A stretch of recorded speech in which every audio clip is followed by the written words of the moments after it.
Just as a reminder, you can visit us at thepandapod.com. That's thepandapod.com to grab our RSS feed, listen directly, and share PandaPod with your family and friends. You can also reach us directly via email through podcast@thepandapod.com. Thanks for listening. Wouldn't it be amazing if there was like a summer camp except for adults? How whimsical are we talking? Oh, all of the whimsy. You're looking for Hot Alien Summer Camp 2024. It's their third annual event at Starstruck Farms in Lebanon, Tennessee. You just come with an open heart to embrace a magical weekend. There's live entertainment, energy healing, art, and all kinds of workshops. And I heard Karen Rontowski and Ryan Singer are returning once again to grace the stage with some cosmic comedy. Also, look forward to live music and the Makers Market, where you'll find handmade, consciously created art to pique all of your whimsical curiosities. Visit the website at hotaliensummercamp.com, where pre-sale tickets are live now. There's lots to discover on the website, including past events, an email newsletter, and a lively Discord community. And don't forget to check out the Alien Auction, where goodies and readings will be up for bidding. The auction starts March 24th and culminates with an all-day live stream event on March 31st. So I'll be seeing you August 8th through 11th at Hot Alien Summer Camp. Namaste! Stay tuned after the episode for more information.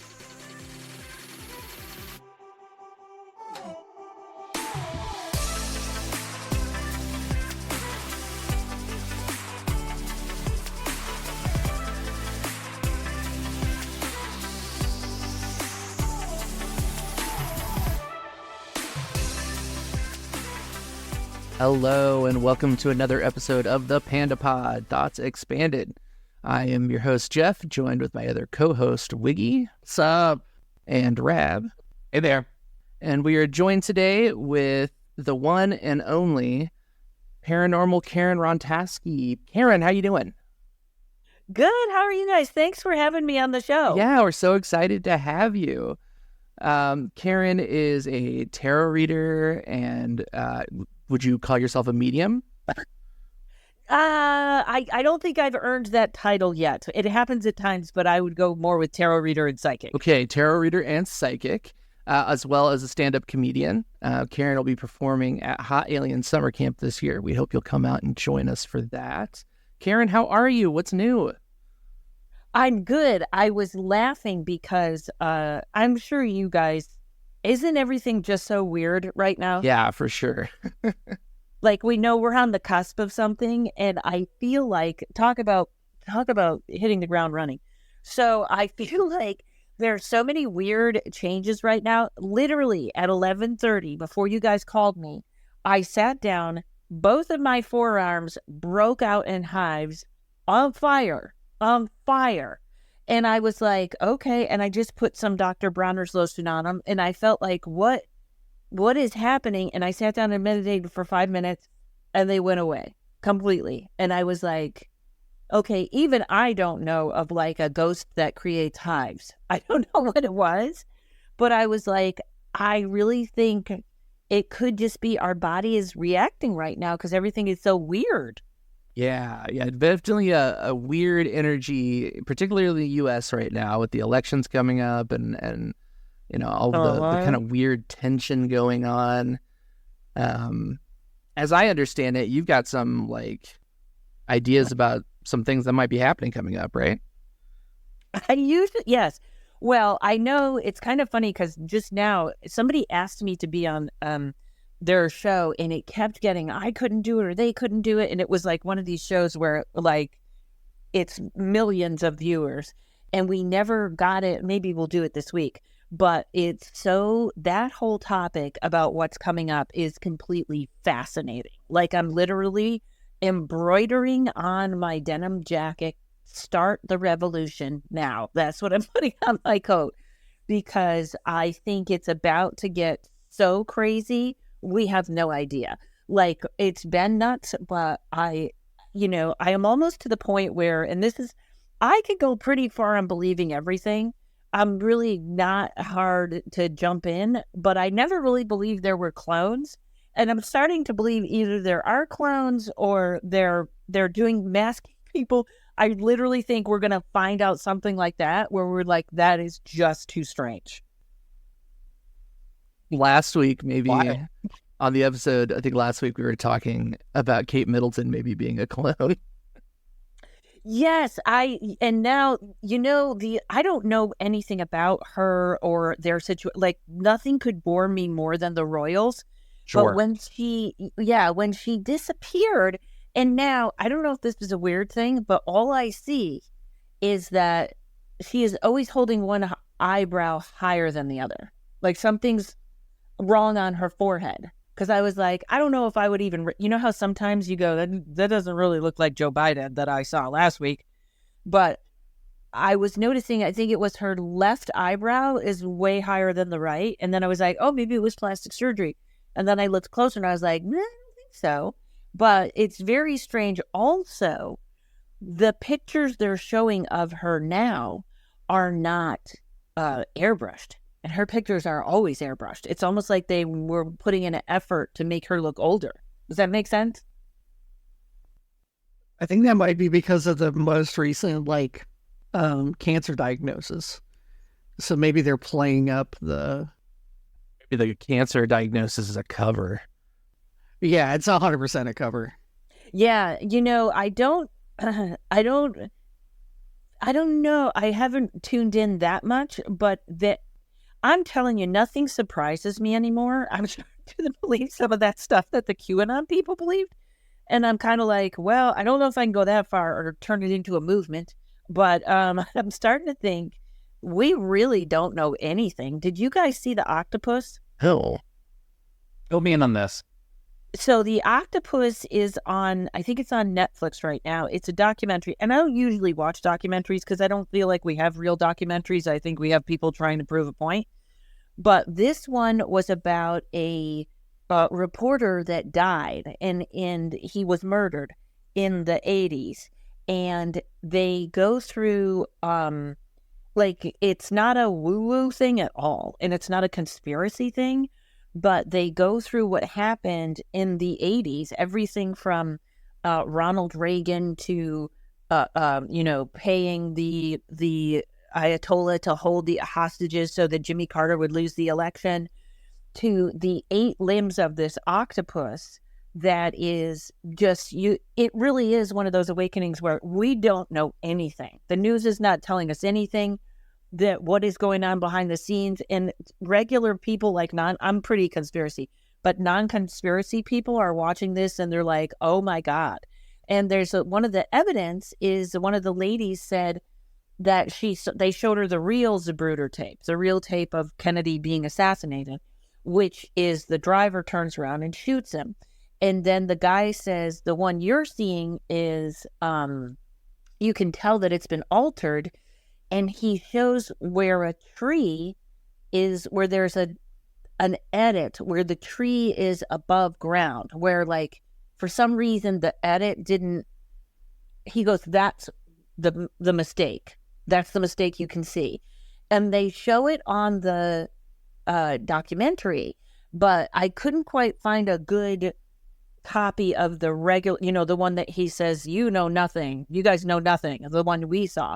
But it's a pretty distinct piece of evidence that I went on, and so far, no one has put up debunked right away. I haven't seen it debunked, but I haven't quite seen it either, more so than what they show in the documentary. But it really is people that thought the government's working for them are really waking up on this one. That's what this documentary does. Yeah, so the documentary is called The Octopus Murders. Yes, The Octopus Murders. Okay, and it's on Netflix, you said? Yes, it's pretty intense. I think I watched it 3 times because on the plane, I've been in and out of Florida doing shows, I think 3 times in the last 2 weeks. And I keep falling asleep because every flight is at 6 a.m. So I'm getting up at 3 a.m. So I've watched it 3 times and I think I'm almost to the end. But it's pretty fascinating how this is almost one of those things where, how they let it out slowly that something's wrong? Limited hangout. Uh-huh. Yeah. So, yeah, give it a look because I think that kind of stuff is going to start going mainstream and people are going to start believing. Little suspension of belief is really wild right now. Yes, that's a great way to say it. That's exactly.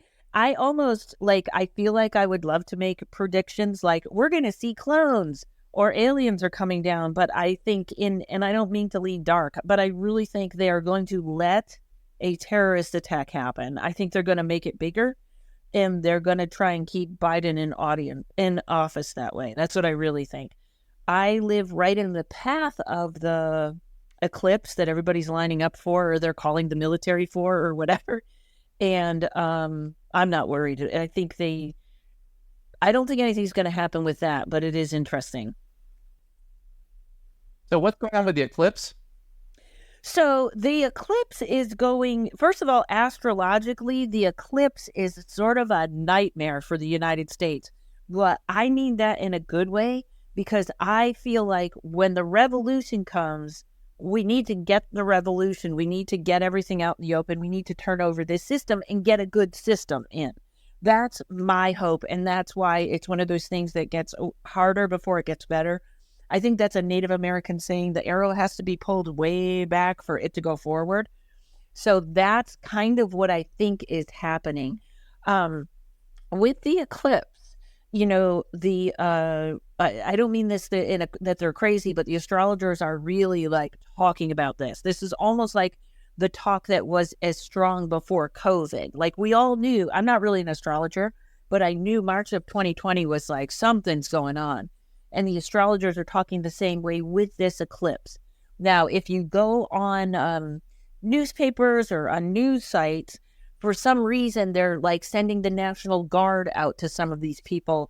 They're having extra police support. They're doing all this stuff right along the 4 states that this eclipse sort of, it doesn't even go through. It's not like a comet, but its path goes right over 4 states. In fact, one of them is right where I live. And they're talking about all this sort of military stuff around it. But I think that's just because it's a lot of people. I don't think they're expecting anything more than, you know, if there was a terrorist attack, there's a large group of people in this area. But I don't know that that day or that actual eclipse is the event, but it's almost like it really is the beginning of the change that's coming. I wipe away whatever that blocker is that we have on our brains that lets us forget that we were once a spacefaring civilization. maybe that's what this eclipse is for. Yeah, it's definitely the United States is like I have this attitude that we all just need to make some popcorn and watch the movie. That's what we're in. So I'm kind of, people think I'm a doomsdayer sometimes, or they're like, oh my God. And I was like, no, just, you know, we're in it. You can't change it. You're going to be a part of history, which is awesome. But I think this is really the place where the United States shifts everything, and how corrupt our system is. Really, I think it's going to come. I think that's what we're going to see this year. Interesting. So are you predicting like a slow decline for, you know, democracy in America, or do you see, you know, something quicker happening that leads to whatever this next new system that, you know, something's got to change clearly? You know, capitalism and democracy is not working for us. Yeah. Do you see that, you know, happening quickly within our lifetimes? Do you think it's going to be a slow thing?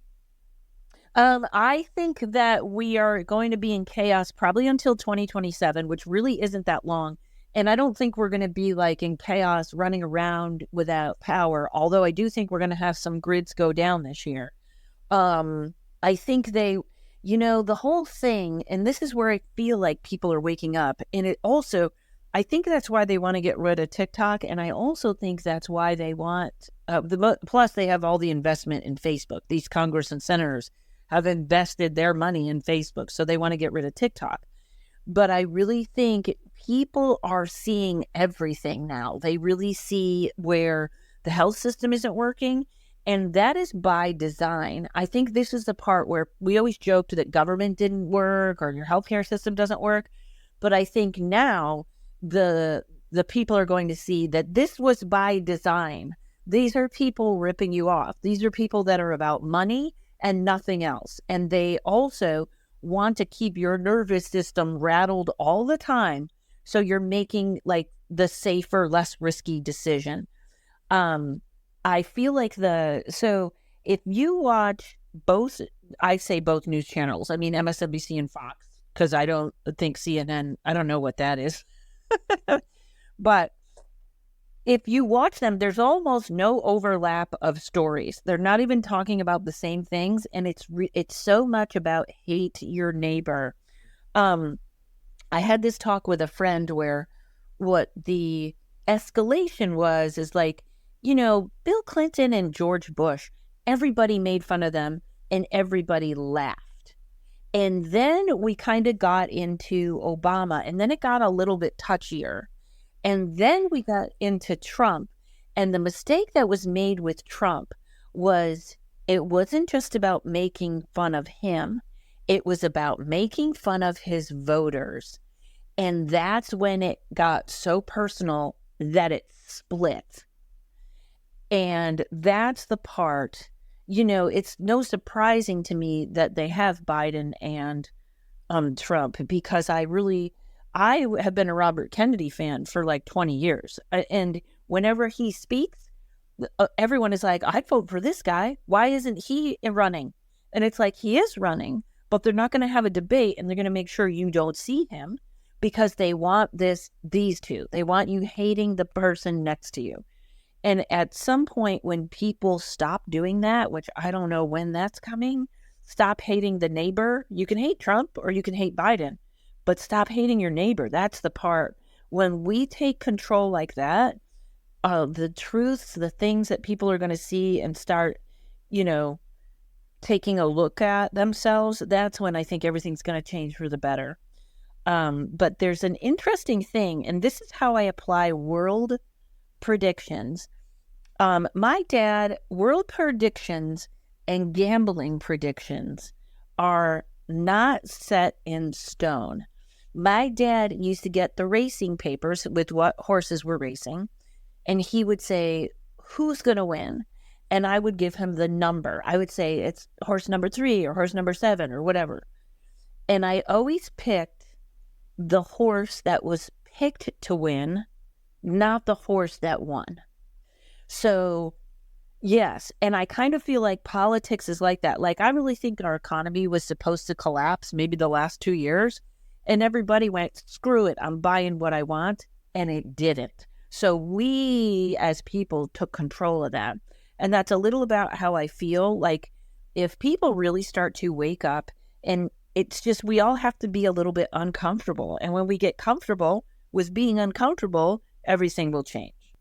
Comfort, like the idea of comfort has been a big sink for me. The idea that like it's drilled into us to seek comfort, like we're supposed to be comfortable all the time, or that's like a goal that we're supposed to reach. It's like finding comfort. And I was speaking with someone else the other day, and he was like, growth doesn't happen in comfort. Like, you got to be uncomfortable to grow. So I think as a species, we've got to go through some really uncomfortable stuff here soon in order to come out on the other side better.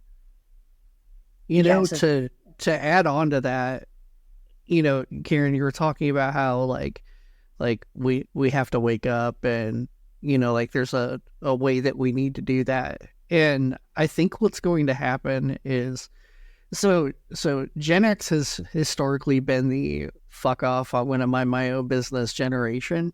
Yeah. And I think that's wherein the problem actually lies. I think that maybe something happens because they're getting close to retirement age now. And the Social Security is an issue, and has been ever since Bush stole all the money to do the war in Iraq. So I think that they're going to start having a bigger voice again. And I think that's probably where it's going to come, because they are a giant part of the country, but we never hear anything from them. Yes, that's so brilliant. Go ahead. I'm sorry. No, but that was my point. Well, boomers have been in power now, and still are, right? I mean, we still have them in government, so it's like Gen X never even really had a chance. Yeah, and Gen X doesn't want to run. They don't want to do the job, so they're leaving it to millennials, which we are a part of. But they're not the millennials that are getting voted in are part of that new system of extremes. It's not like the older millennials like us that are like kind of more in the middle but understand kind of both sides. Like that's not happening. It's just it's as much as personally I love AOC personally, but she's also extreme. And so the thing to keep in mind is I think Gen X is going to wake up and start saying some things. So I agree with you, because I think they're going to wake up, and that's where we're going to start having some problems, some more problems. But I think they're good problems to have. Yeah, I agree. And you said that also well. I am the tail end of Gen X. And I think, they always want to make fun of white women or middle-aged women, white women. But I think Gen X has a different rage. And it's kind of like, once you push too far, which is exactly what you're saying, we will push back. Like, we will shove back. We're still in the bully stage. Because I know someone on TikTok was like, I don't believe all these 80 movies. And Gen Xers started putting up what bullying was like when they were kids. And the woman just came back on and said, I am sorry. I did not know. So we still have the bully gene, which is a little bit what I think this government will need to be pushed over. But you know what else is interesting? They've always described millennials as lazy. And I was always like, nope, just wait. Just wait, because I think you guys, this millennial generation, I think you guys are going to save the planet. And I don't mean environmentally. I mean, I think if you put us bullies on the front line and you guys behind us to clean up what the big mess we make, it's going to be awesome. Right. Yeah, for sure. Yeah. I mean, I'm definitely on the ball to help solve the problems after you bulldoze everything. That's right. That's right up my alley. So, well, we've got this massive wave of money that's going to be flowing down to Gen X here real soon. Like, it's already started, and once that, once boomers start to die out and Gen X inherit that money, I think we'll start to see a big movement as well. And that's happening as we speak. Yeah. But it's going faster. Yeah, and I hate to put a whole generation in this, because really everybody did the best they can. Like, women my age don't realize, women couldn't have their own bank account until the 80s, or 70s or something like that. They couldn't get credit cards. So they needed to be married. That's why marriage was so important, because a woman couldn't really live on her own. She certainly couldn't sign a lease without a man on, like that kind of stuff. And you could just leave your wife at an insane asylum instead of getting a divorce. If men didn't want to get divorces, sometimes they just say, she's nuts, and they drop her off. That rule, there was a law that changed that in 1965.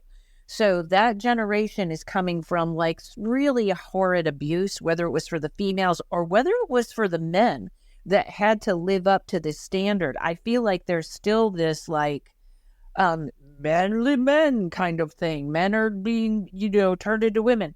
Which, oddly enough, I just saw something on that was, and not trans, just they're saying men are all, too feminine now.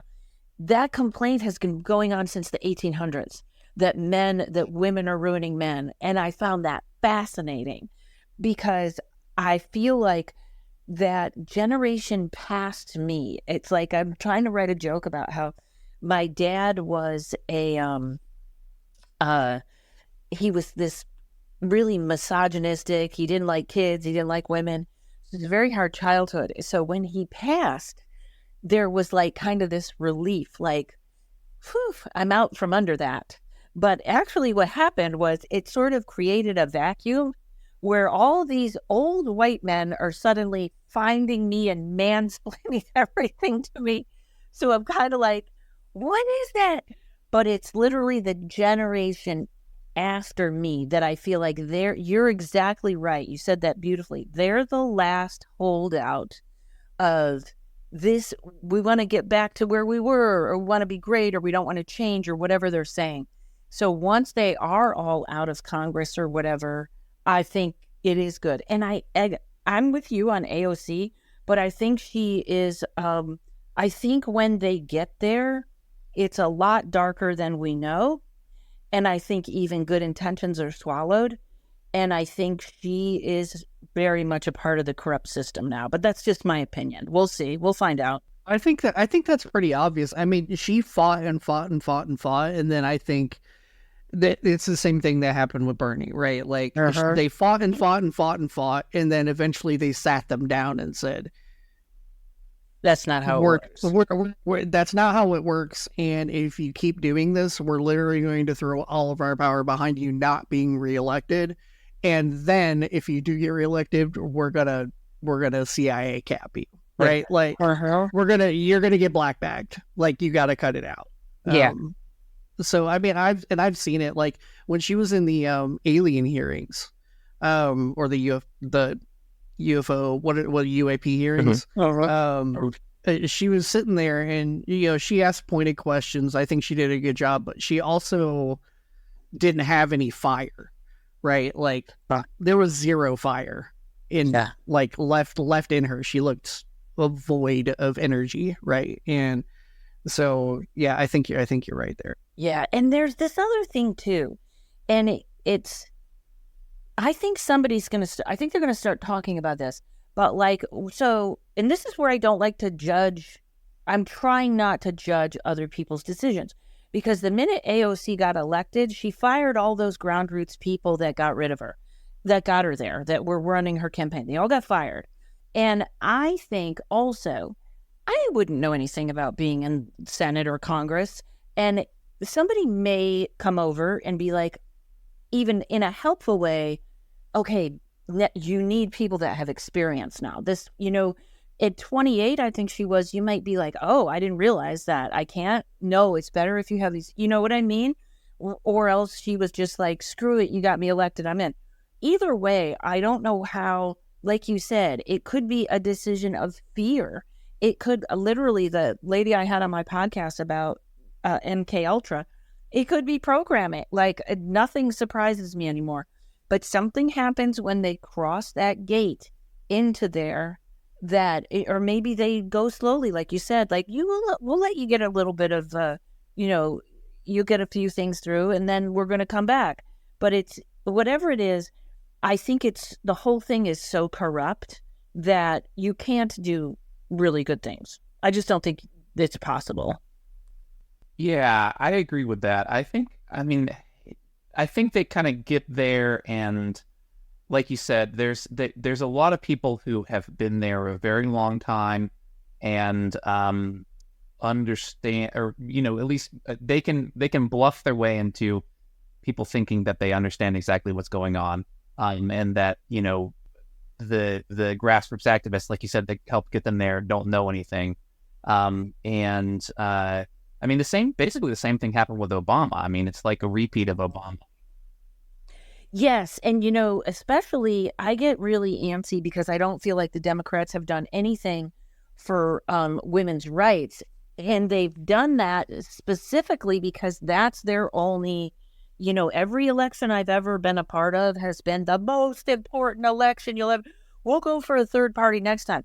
No, but they always are going to keep that pro-life, pro-choice thing in the balance because that's where everyone makes their money. And there's literally videos of, Obama said, the first thing I'm going to do is sign the Family Cares Act and make Roe v. Wade law. And then literally there's a video up against him that said, yeah, it's really not that important. I didn't think it was that important. So yeah, there's some sort of a shift that we're not seeing that is just ruining everything. Yeah, I mean, it almost seems like essentially they allow Roe v. Wade to be overturned, because it has been a huge like benefit to them as far as like fundraising is concerned, especially, right? Not even getting elected, but just getting the money. Yeah. And I think that's all I you know, that's all they're about. And then there is this, it was almost like in COVID where they gave you just enough money so that you weren't going to, have a fit, but it wasn't really enough to help. But if you can give people just enough, again, that word comfortable, yeah, I know I'd love to change things, but I got my house and I got my, these things are starting to be taken away. And what I'm hoping is it's not too late for us to come back and be like, hey, no, there are so many strange, I don't know if you want to call them conspiracies, but if you look up all the land that Bill Gates is buying, or, Berkshire Hathaway is going into certain areas like a place in Georgia, and they're buying every house that is 500,000 and under, because that is making sure that only rich people can buy houses. So they're going to be keeping the poor, and they're going to be collecting that rent.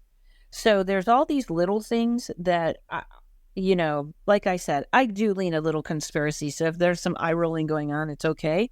But this is all also stuff you can look up. The thing I want to say is we love wild.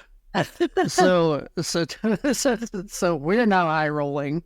I also don't think that a lot of this is conspiracy at this point. I think if you're somebody who pays attention to what's going on and you have the time to do so, I don't think you're really in a conspiracy place. Like, everything just is bad, and it is bad on purpose. Yeah. Because there's no way you could fuck up all this and it be an accident. Like, there's because everything's messed up, like you said before, from healthcare to housing to even when you were talking about like the little bit of money that they gave people for COVID, right? And then they want to say, okay, well, the inflation that the experts say that inflation is because of how much money we printed during COVID. None of that money, most of that money went to super rich people. First off, it went to rich people and corporations. And then we have not stopped printing money to fund the wars. So is the inflation really just because they gave everybody $500 to $2,000 one time? No, that's not how this works. Yes. And it's funny, the things they've screwed up. The money for war is funny because a lot of people don't know this, which is they found oil under Gaza. And I can't remember, but there was another natural resource in Haiti that was suddenly discovered.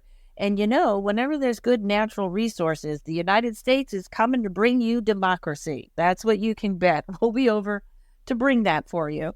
So it's even that, to go that deep into why there are wars or why there's suddenly wars. There's a lot of that goes into, where are they getting their money?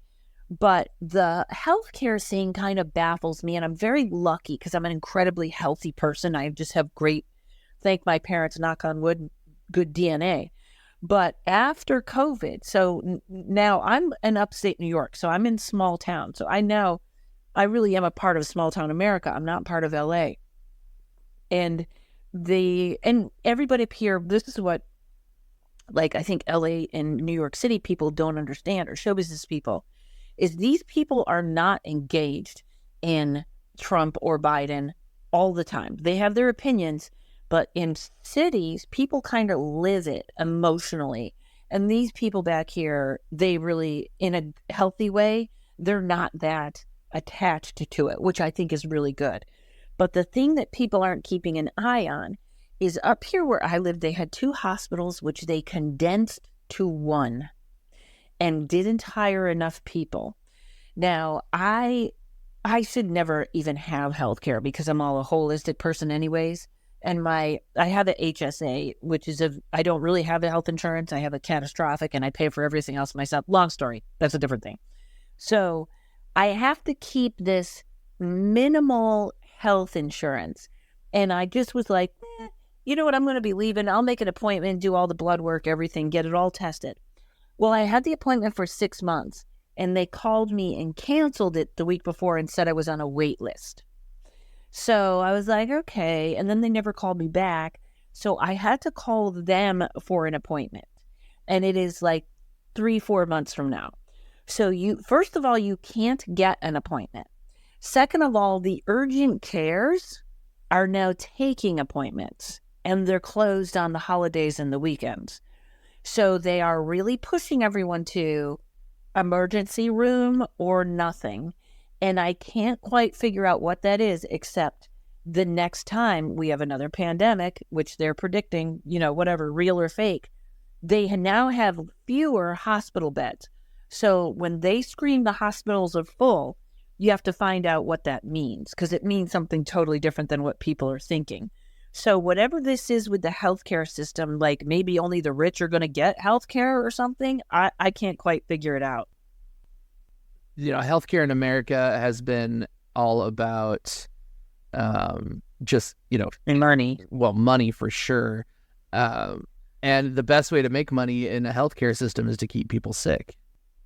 Yeah. So I think that is just, what's going on there. And, you're right. The idea that, all the beds are full, it doesn't mean that there's a lot of people in there. It just means there's no beds, Like that. I look at my mom's health situation, and like when she tries to get a doctor's appointment, it's the exact same thing. It's like 3-4 months out, and like that was like the big selling point for American healthcare, was that it was faster and better. You can't have it like Canada does. You have to wait, 4 or 5 months for an appointment. Well, we're doing that here now and paying out the ass for it. It makes no sense. Yes. And you know what? I don't even know that it's that bad in Canada. It could be, but most Canadians I know are very happy. And people don't understand. The argument turns into, well, I don't want the government picking my doctor. And it's like, the government doesn't pick your doctor. Your doctor bills the government. Like, they've already muddled the information so badly. And yeah, I don't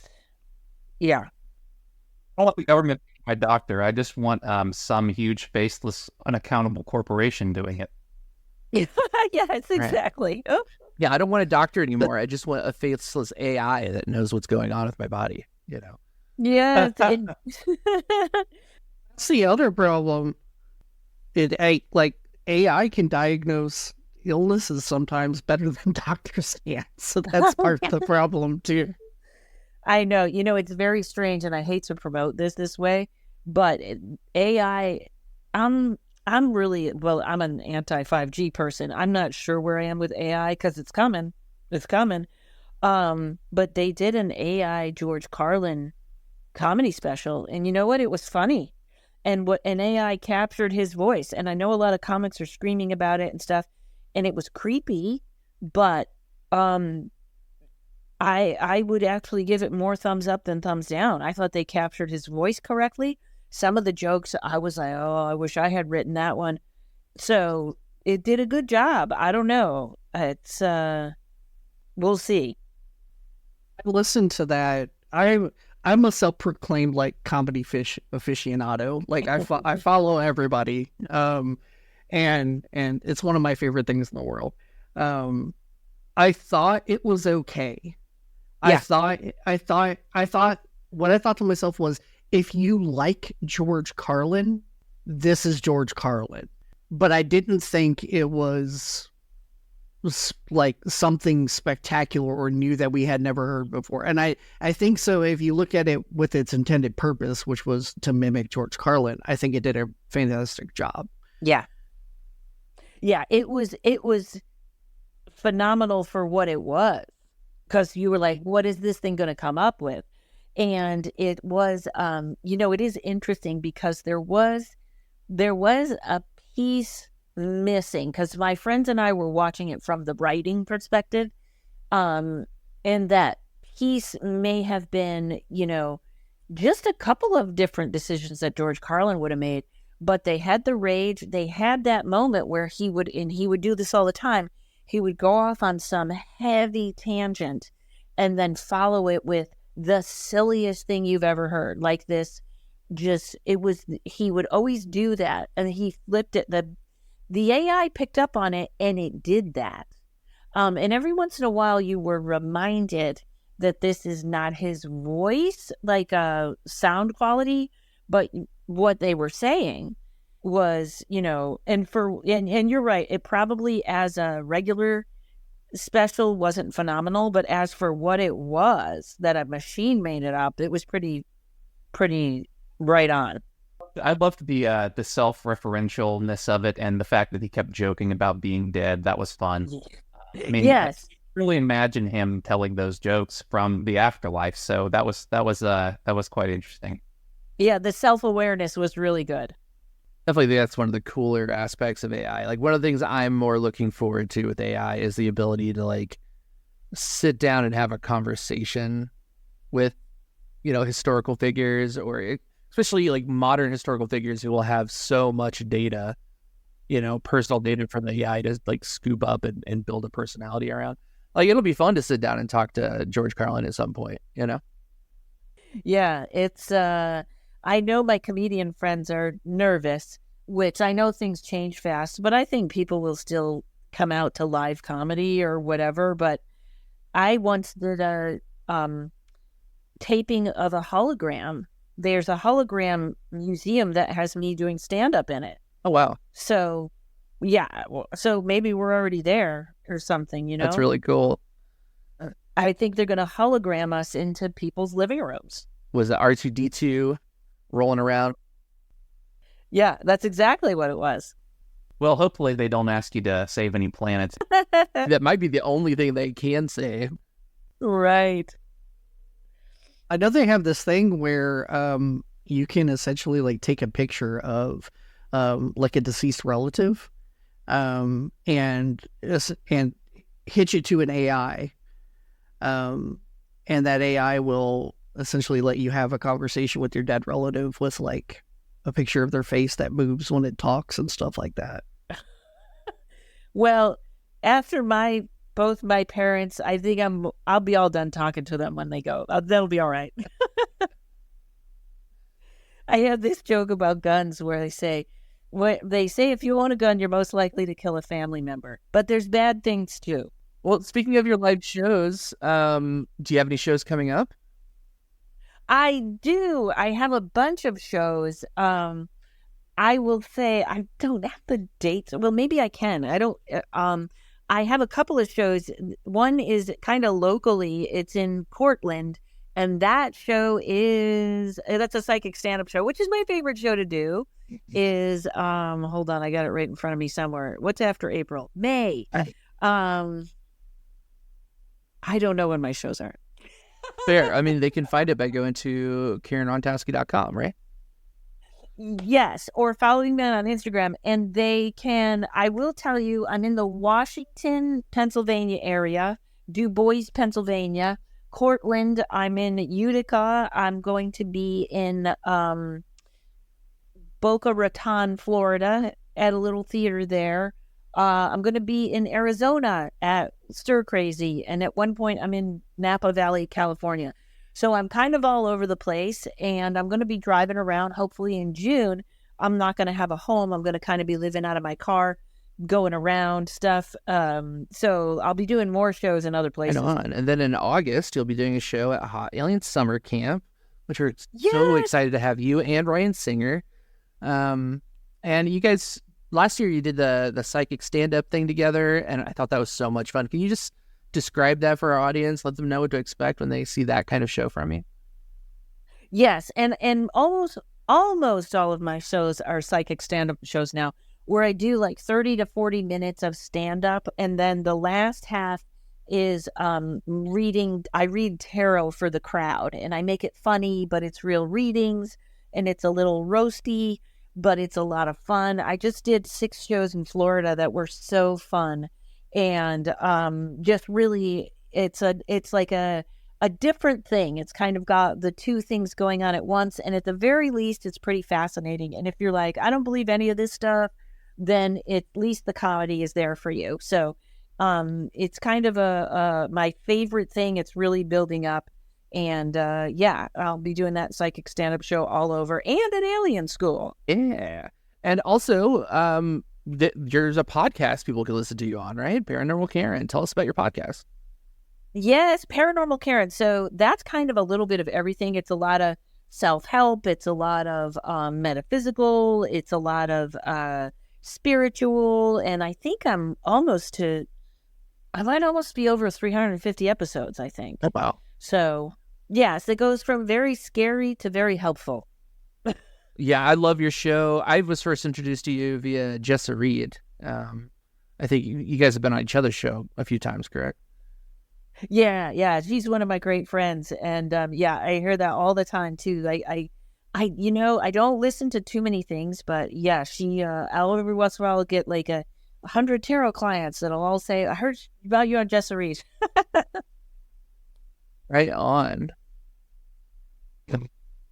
Yeah, but Alien School's really a lot of fun. I feel like this year there might be bringing in some new people that wouldn't have thought about coming before, which is really great. Yeah, that we're really trying to reach out beyond the kind of Jessa Reed sphere that we kind of live in.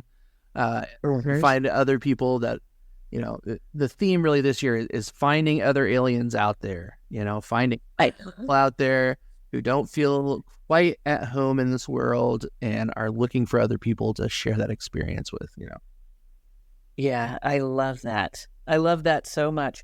Yeah, I'm in fact, it's rolling around in my head.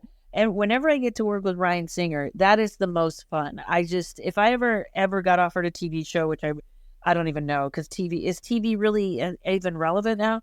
But anything it has to be with Ryan Singer, because we have such a good time.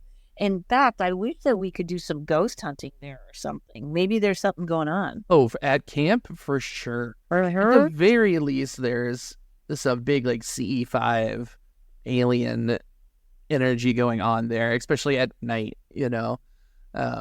out in that field at night, staring up at the sky, you see some things that you don't quite understand, Yeah, maybe I'll call Ryan today and see if we can work that in somehow. I think you guys were doing it last year, weren't you? CE5? Yeah, we did do CE5. Yeah. We've done that every year so far. We're definitely going to keep that going. So. Oh, good. Did you get bit by any ticks? I didn't get bit by anything. It was amazing. Like don't think I had a single mosquito bite the whole time I was there. It was great. Oh, that is good. I don't remember getting bit last year either. I know one time years ago, I house sat for Jessa, and the ticks were like I had to wait in line to get a tick remover for dogs. It was like, oh my God. Yeah, well, ticks in Jessa's life are extra intense, And and a couple of other friends with that Lyme disease. Holy cow, now I'm terrified of ticks. Yeah, Lyme disease is real scary. Yep. CIA started Lyme disease. Did you know that? I did not. Tell me more about this, please. Yep. I heard somebody say yep, so they might even know more than me. All I know is that the CIA created, I guess it was supposed to be a bioweapon or something, and now it's out. It's not a natural born disease or illness. It was created and put in ticks. Well, that seems just based on how fucking weird the symptoms are. Yeah. So essentially, it's the exact same thing as the lab leak theory, except for Lyme disease, where it got out of the lab and into some animals, and then those animals got bit by ticks, and then the ticks just started spreading it amongst themselves.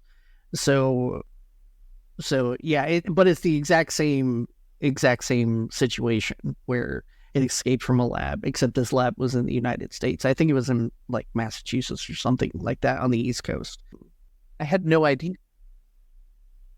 And you wonder if it did escape from the lab or what the hell's going on. You never, if it's the CIA, you can never trust. Everybody reads there's a big CIA document that they think got leaked, and I'm like, I think that was not leaked. I think that was intentionally leaked.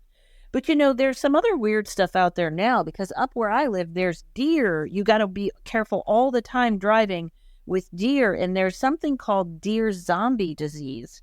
And it's it hits the nervous system of the deer, and it's very scary. And it's I also think they don't know that it's spreading through the deer and it's showing up in different parts of the country. But I think, I don't know if they said it could be spread to humans or something, and then it all of a sudden went away. Nobody was talking about it again. So that could be the same as Lyme, like all of a sudden deer zombie disease is something. It's called chronic wasting syndrome. And the deers have it. And if you eat a deer that has chronic wasting disease, you will get it. Oh. It's like a mad cow kind of thing.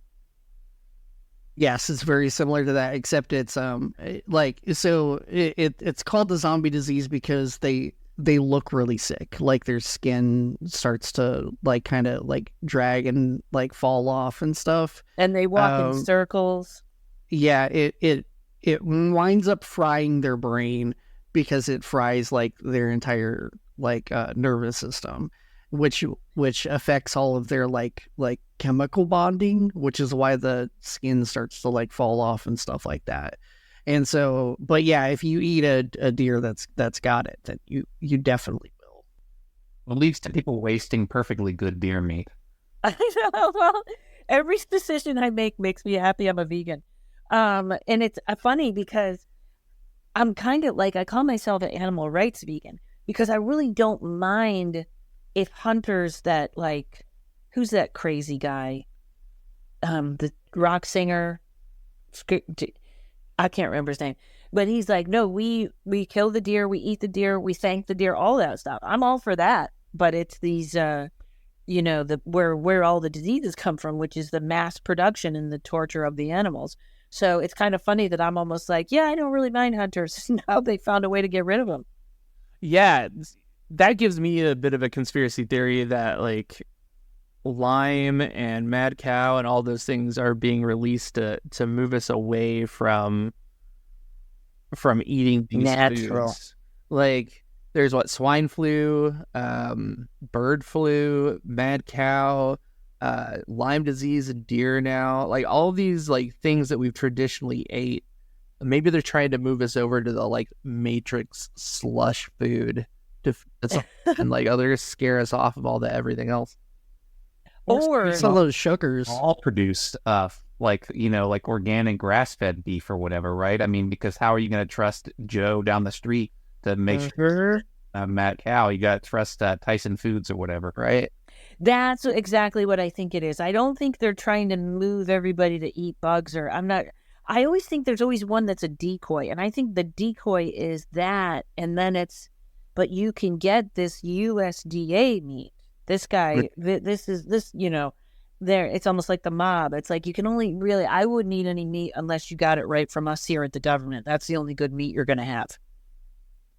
About that, and this would also be interested is, so when you get meat in the United States, there on the package it'll say a product of the United States.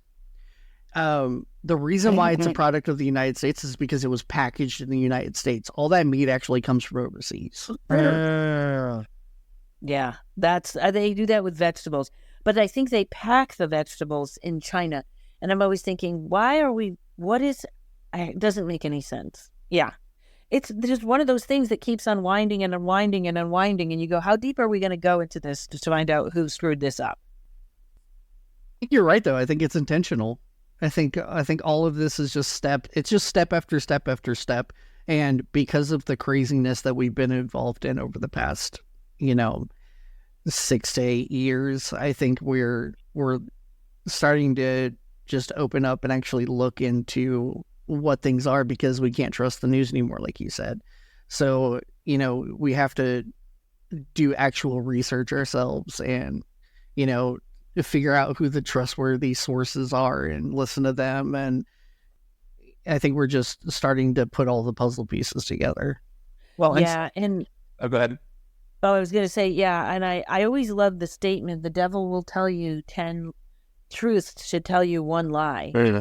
And that's how I felt about that movie that Obama put out. I think that the one lie they were just trying to get across is that big scene where the guy tells Julia Roberts, no one is in charge. There is no evil cabal. And I think everything around that was just to scare people, and hopefully they would remember that.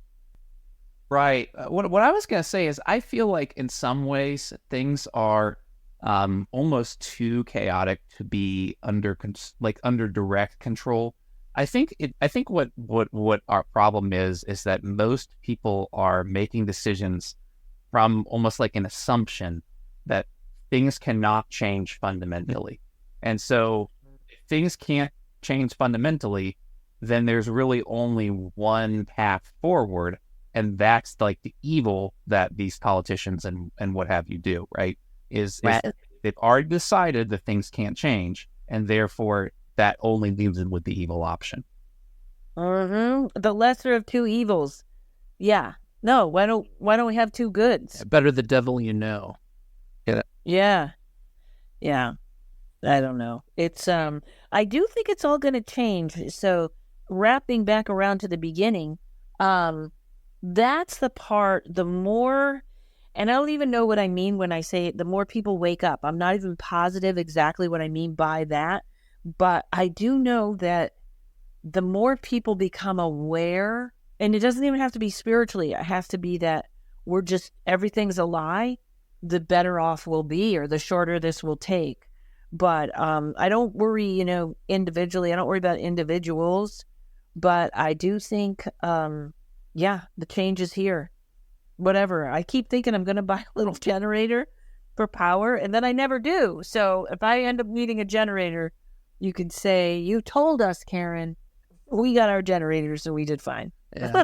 My wife and I are planning to drive up to Indianapolis for the eclipse that's coming up, but we both feel like something's going on. Like there's just some weird energy in the air, and we're renting a car to go up because we don't like driving other cars long distances. And this time around, I was like, what do you say we splurge on like a mid-size SUV for this trip? That way, if the world does end while we're up there, at least we have a nice car to drive around for the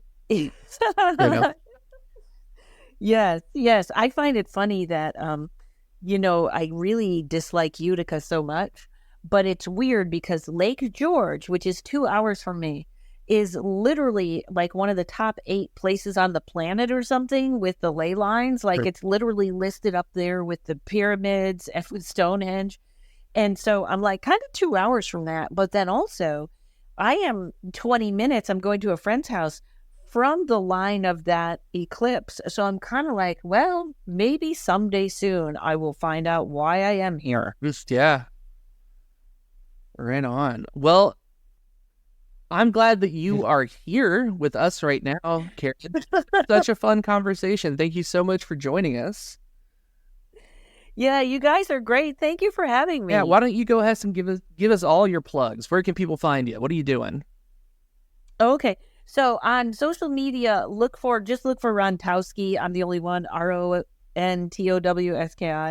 Instagram seems to, for some reason, hold all the information and clips, but you can always sign up for my email. I'm hoping to send out more. Right now, I send out about one a year, so I'm trying to do better.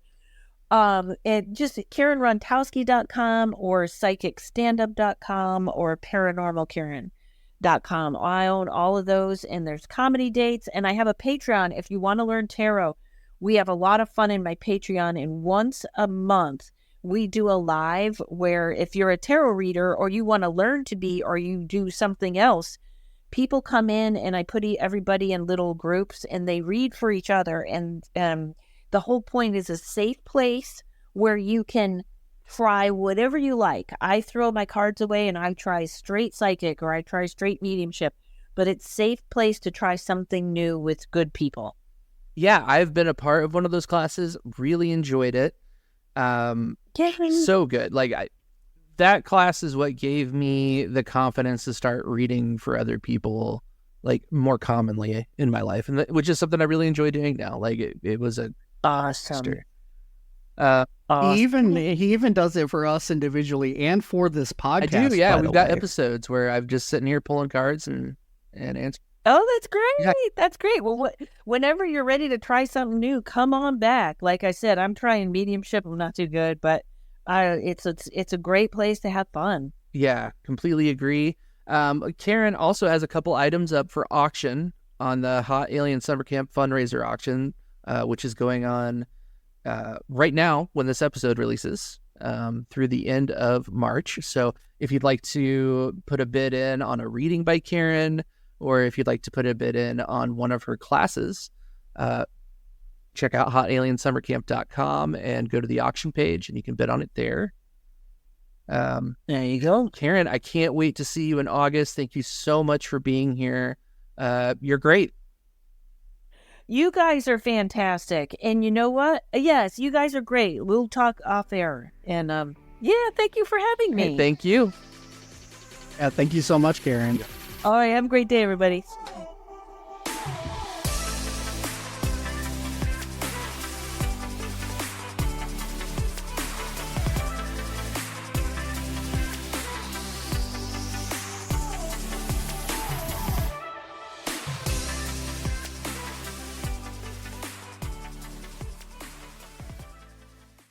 Ever felt like you're wandering through a world that doesn't quite fit? Like you're a square peg being nudged into a round hole?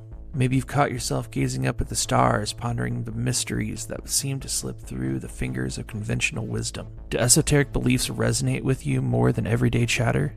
Is there a voice inside you whispering that there's infinitely more to this universe than what meets our 3D eyes? If any of this sounds familiar, if any of these questions stir something deep within you, then you might just be the alien we're looking for.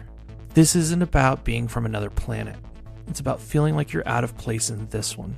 It's about believing in the extraordinary, the spaces between. So tell us, do you feel that call, that pull towards something, somewhere that defies the ordinary? If so, welcome. Your mothership, Hot Alien Summer Camp, is calling you home. Are you ready to answer that call? To step into a space where your unique beliefs aren't just accepted but celebrated? Imagine a place where the extraordinary is the norm and the mysteries of the cosmos are the evening's main topic of discussion. A retreat where every workshop, every activity, and every shared meal is an opportunity to explore what lies beyond our conventional 3D experience. Did you find yourself nodding along just then? Feeling that spark of excitement at the thought of connecting with others who share your curiosity for the unknown? Then it's no coincidence you're hearing this right now. This is your invitation to join us, to become a part of a community that doesn't just ask the big questions, but revels in them. And what's a gathering of aliens without a little interstellar entertainment? Prepare to laugh with beings who understand your humor, as we bring you live comedy from cosmic minds of Ryan Singer and Paranormal Karen Rontowski. Their insights and wit are as boundless as the universe, promising an experience that's as enlightening as it is hilarious. So, if you're ready to leave behind the world of round holes for a place where every square peg finds its place, a Hot Alien Summer Camp awaits. From August 8th through 11th in Lebanon, Tennessee, we're not just creating a retreat. We're forming a constellation of like-minded souls, each shining their unique light. Are you one of us? Are you ready to explore the depths of your alien soul among friends who understand that it's time to beat them up to Hot Alien Summer Camp? Your space in the cosmos is reserved. All you need to do is claim it. Visit hotaliensummercamp.com.